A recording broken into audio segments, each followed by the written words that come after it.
One of the most notable aspects of the conflict in Ukraine remains the prevalence of FPV drones, despite countermeasures adopted by both sides. In the case of Russia, tanks and combat vehicles continue to receive improvised armor and electronic countermeasures, solutions that have thus far proven insufficient against Ukrainian drones.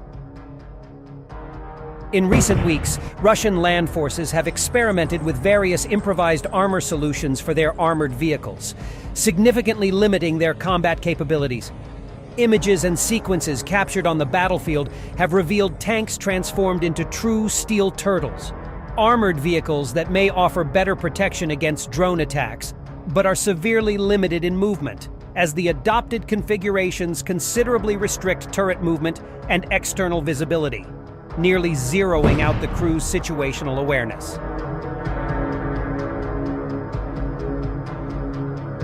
Russian armored vehicles are also in the process of incorporating numerous passive solutions to minimize the effectiveness of Ukrainian FPV drones. This has resulted in several models of inhibitors and electronic countermeasures, systems increasingly common in Russian combat vehicles. Despite these innovations, mostly implemented on the ground, both Russian and Ukrainian armored forces have failed to address the threat posed by agile FPV drones, which have become a primary offensive and defensive tool on all combat fronts. The Ukrainian army even had to take drastic measures, withdrawing its M1A1 Abrams tanks from the front lines due to their vulnerability to drone attacks, compounded by the complex situation faced by defending forces due to shortages of ammunition, personnel, and adequate support.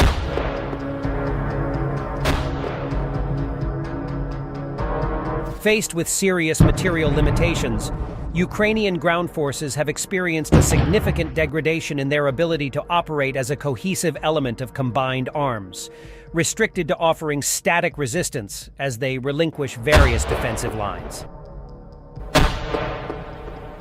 In the case of Russia, the invading forces maintain their advances despite significant material losses.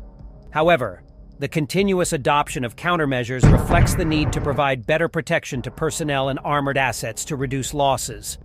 Although the Russian industrial complex has adapted to the rhythms of an ongoing conflict and the belief that Russian forces can absorb the mentioned losses, combat vehicle stocks are not unlimited, and replenishing losses becomes increasingly costly.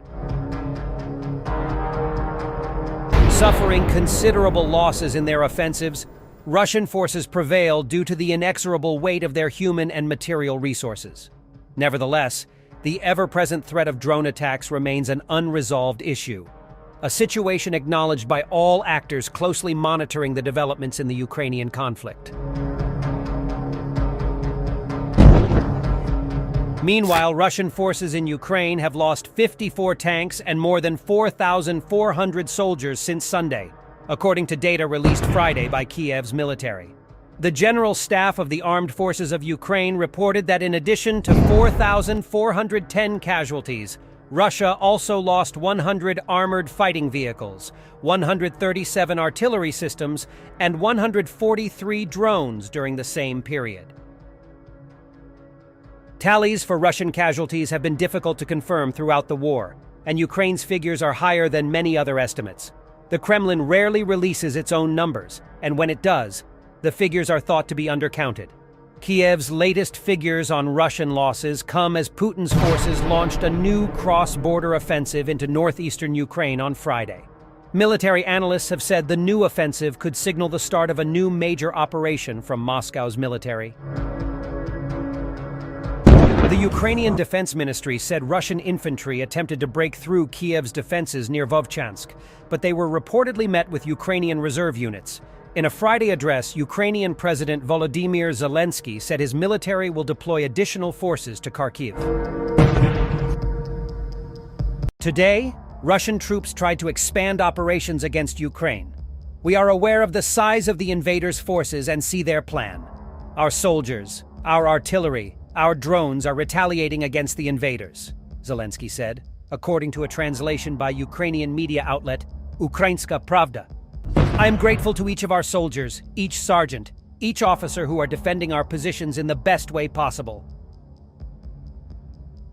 The president continued, "We are adding more troops to Kharkiv fronts. both along our state border and along the entire front line. We will invariably destroy the invaders to disrupt any Russian offensive intentions.